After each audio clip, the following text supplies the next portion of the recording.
কত সুন্দর হয়েছে কফি। বাঙালি রান্নাঘরে নতুন নতুন রান্না দেখার জন্য লাইক কমেন্ট শেয়ার করবেন।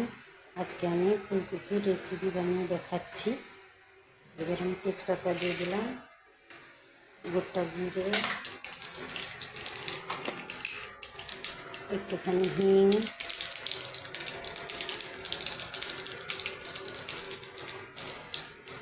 একটা কুচানো পেঁয়াজ,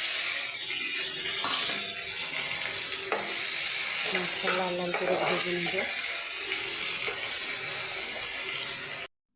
এবারে আমি পেঁয়াজটা কত সুন্দর লাল লাল করে ভাজা হয়েছে। এবারে আমি আদা রসুনের পেস্ট দিয়ে দিচ্ছি।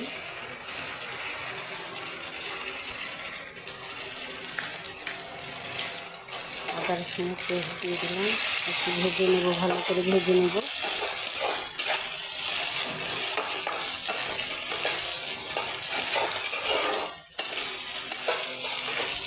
আদা রসুনের পেস্ট ভাজা হয়ে গেছে।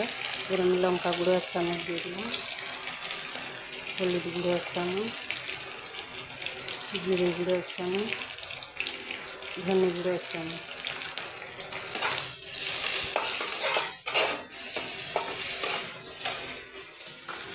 আর কেটে রাখা একটা টমেটো দিয়ে ভালো করে মশলাটা আমি কষিয়ে নেব।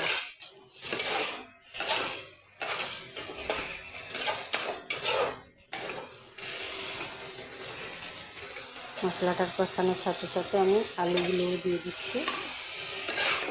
মশলাও কষানো হয়ে যাবে আর আলুও ভাজা হয়ে যাবে।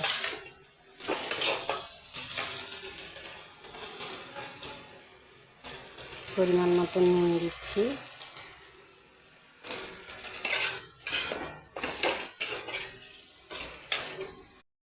দেখো কত সুন্দর কালার হয়ে গেছে, আলুও ভেজে গেছে।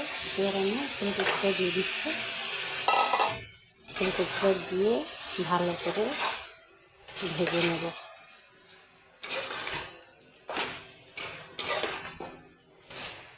ভালো করে কষিয়ে নেব। কত সুন্দর করে কষানো হয়ে গেছে। এবার আমি ফেটিয়ে রাখা টক দই 2 চামচ দিয়ে দিচ্ছি।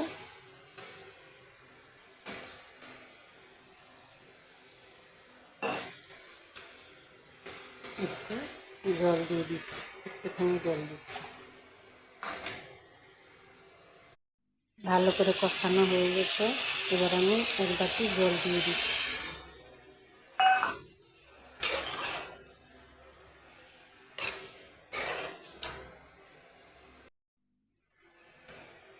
কত সুন্দর হয়েছে কফি সবজি। এবার আমি গরম মশলা দিয়ে দিচ্ছি, দিয়ে নামিয়ে নেব। ফুলকপি রেসিপি।